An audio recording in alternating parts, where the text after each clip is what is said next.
birthday. Harland and Wolff. That's where you worked in Belfast. My dad got me the start.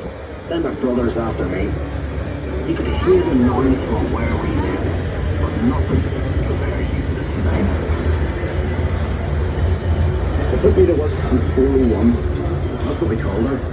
We knew she'd be the largest passenger ship in the world, but we didn't call her Titanic then. I was there from the beginning. I watched the ship race play the keel gloves. They sent big wooden gloves from the slipway to start with. Then the keel is doubled up like a backbone, and the frames attached throughout like a skeleton. Workshops everywhere. It took weeks to find your way around. There'd be workshops for every trade you ever heard of. Painters, sailmakers, coppersmiths, boiler makers, cabinet makers. I even learned about every French policy novel. Harlanders is a fine place to live, but dangerous. Every ship cost a life, and there'd be lots of injuries besides. I was in the engine works for a while. Very well equipped it was. That's where we built the triple expansion engines.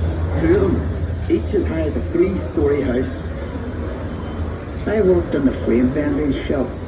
You'd heat steel beams in the furnace, then hook them onto slabs of cast iron and hammer them curved. It was skilled work. You had to bend them more than you needed because the frame straightened out a little when it cooled. The shell plates that made up the hull weighed up to 4.5 tons.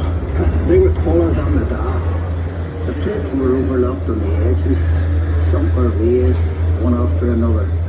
We called it clincher. One of the foremen taught me years ago. That's how you built steel ships. I worked as a heater boy. You had to heat the rivets on a wee plate. You pumped the bellows till the rivet was white hot. Then you get a hold of it with your tongs and throw it up to the catcher. And he put it in the hole in the plate with the holder up. There were 2 of us on the other side of the plate with the holder up. We had to hammer the rivet so it filled the hole before it turned dull red. The double bottom. That's a wee space we called the tanks, made up of steel plates. The rest of the rivet squad all had to fit into that gap.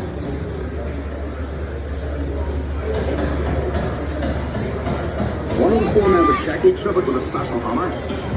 If it made a ringing sound, we'd have to go back and chase it out after work. I'd get scared walking down in that double bottom. You only had candles for light. And the constant hammering against the shell plates. You could hear it all over Belfast. Some of those boys ended up stone deaf, so they did. We were paid 31 bob a week. The heater boy and catcher got 16 bob. But we all worked the same 54 hours. The upper deck was steel too, and part of the strength of the ship. There's no straight lines in the ship. And when you look down the lower deck, you can see the shear of the hull, the stop for reflection at sea. The stern frame had to be strong enough to take the rudder of turning in heavy seas. You'd have all these timbers and guy wires to steady the frame, and men scurrying around like ants underneath. When we came to launch day, I was torn between pride and fear. The standing ways were coated in tallow, train oil and soft soap. So the ship would slide when they shifted her weight off the blocks. That was the most dangerous part. And the shipwrights were knocking away the last props. They were under compression, you see, and the sliding ways would be released by the hydraulic trigger.